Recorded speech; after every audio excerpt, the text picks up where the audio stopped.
tell you this quick story, inshallah, and then we go. So basically, Imam Razi writes this story in one of his tafsirs.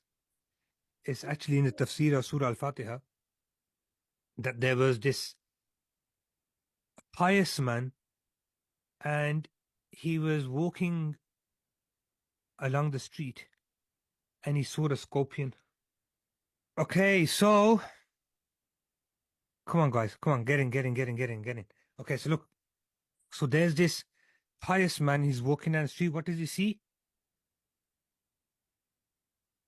A scorpion. A scorpion.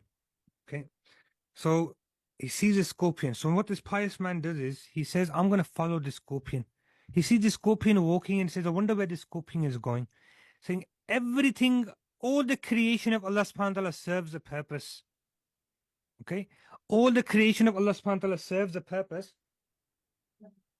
So I want to see what is this scope, where's the scorpion going, what the scorpion doing. So he says, I wonder where the scorpion is going to go. So he follows the scorpion, and they were near the river Euphrates. Okay, do you know the river Euphrates is? It's in Baghdad. So it runs through Iraq and a few other countries as well. It's a massive river. Anyways,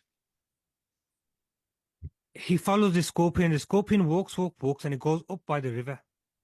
Right? When it gets to the river bank, it just waits there. So the pious man also follows it and waits and watching the scorpion. And what's the scorpion doing right by the river bank?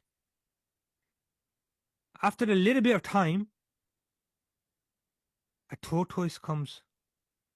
A what? Tortoise. A tortoise. You know what a tortoise is? A baby turtle.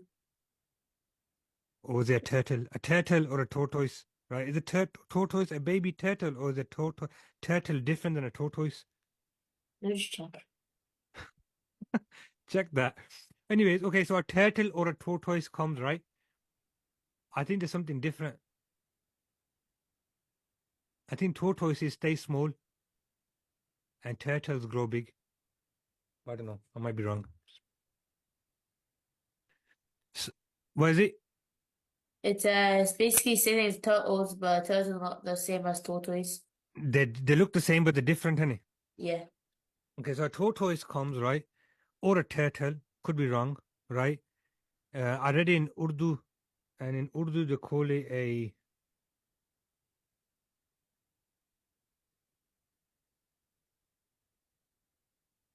I forgot the name of it in Urdu as well. Anyway, never mind. So a turtle comes, and the turtle comes and parks up on the water. Turtles can swim, right? And it comes along this river and it parks up right in front of the scorpion. The scorpion jumps on the turtle's back, and the turtle begins to swim across the river. Right? So the pious man, he hires a boat and he says, I want to find out where this... Now he's even more intrigued, right? This is something ajib, yeah? Like, he found a taxi and the turtle comes as an Uber, right? And he jumps on his back and he goes over the river.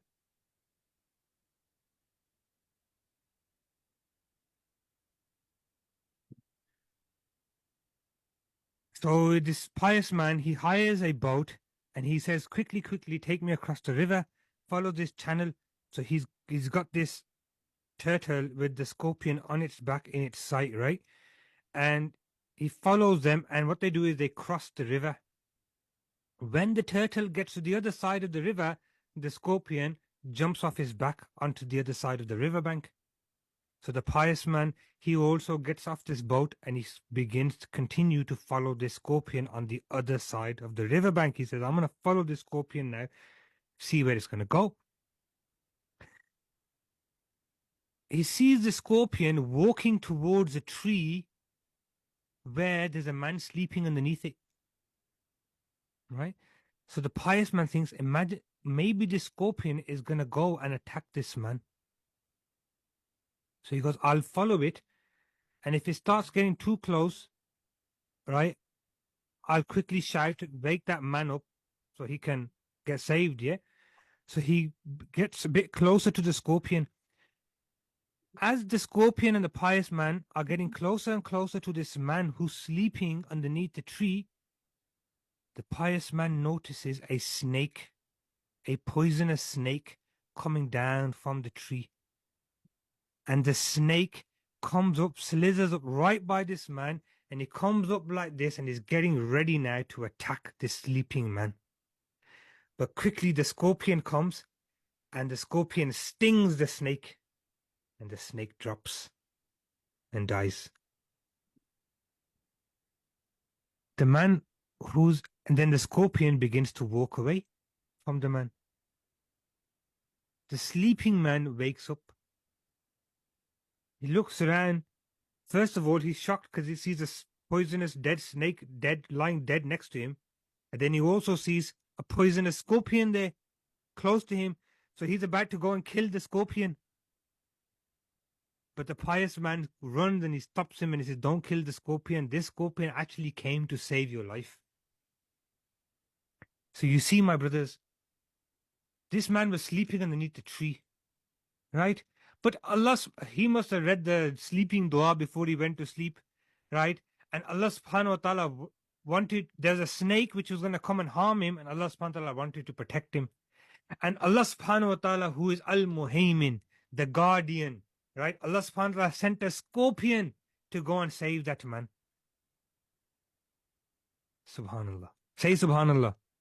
SubhanAllah. And then on top of that, Allah subhanahu wa ta'ala sent the pious man after the scorpion to make sure that the man who is sleeping, when he wakes up, he doesn't kill the scorpion either. Say Subhanallah. SubhanAllah. This is Al-Muhaymin, the guardian. So if Allah subhanahu wa ta'ala wants to protect a person, Allah subhanahu wa ta'ala can protect the person in so many ways. How do we know how many times a day Allah subhanahu wa ta'ala has protected us from harm and we don't even know? Sometimes, a mother does dua for a child and says, "Oh Allah, protect my child." And something bad was supposed to happen to that child. But because of the dua of the mother, Allah subhanahu wa ta'ala chose to protect that person in one way or another. So Allah subhanahu wa ta'ala can use a creature, can use anything he wants, can use the wind, can use the elements, right, to save a person if he wants. Allah subhanahu wa ta'ala is the guardian. Allah subhanahu wa ta'ala is Muhaymin. May Allah subhanahu wa ta'ala give us the ability to realize that we also have been created for a purpose to worship Allah subhanahu wa ta'ala. May we fulfill that purpose. And also, may Allah subhanahu wa ta'ala give us the ability to appreciate all his qualities and to call upon those qualities whenever we need it, especially Ar-Rahman, Ar-Rahim, Al-Malik, Al-Quddus, As-Salam, Al-Mu'min, Al-Muhaymin, Al-Aziz, Al-Jabbar, and all the 99 names of Allah subhanahu wa ta'ala. So we've done 7 names today, inshallah. And tomorrow we're going to continue. We'll try to do at least 7 or 8 more. And inshallah, we're going to try to run through all the 99 names of Allah subhanahu wa ta'ala in this series. Any questions before we go, guys?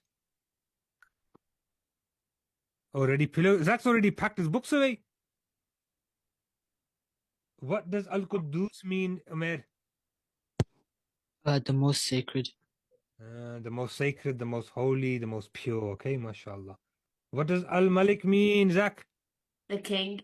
The king. Okay, there's only 7 names now. Okay, let's try and memorize these 7 names. Let's try to do it and use these names in the dawn. Don't just say, "Oh Allah, oh Allah, oh Allah." Say, "Ya Allah, Ya Rahman, Ya Allah, Ya Rahim, Ya Allah, Ya Malik, Ya Allah, Ya Quddus, Ya Allah, Ya Salam, Ya Allah, Ya Muhaymin." Okay. So just remember, inshallah, if you need protection, Allah subhanahu wa ta'ala is the guardian. Allah subhanahu wa ta'ala can guard you, protect you, inshallah. Look how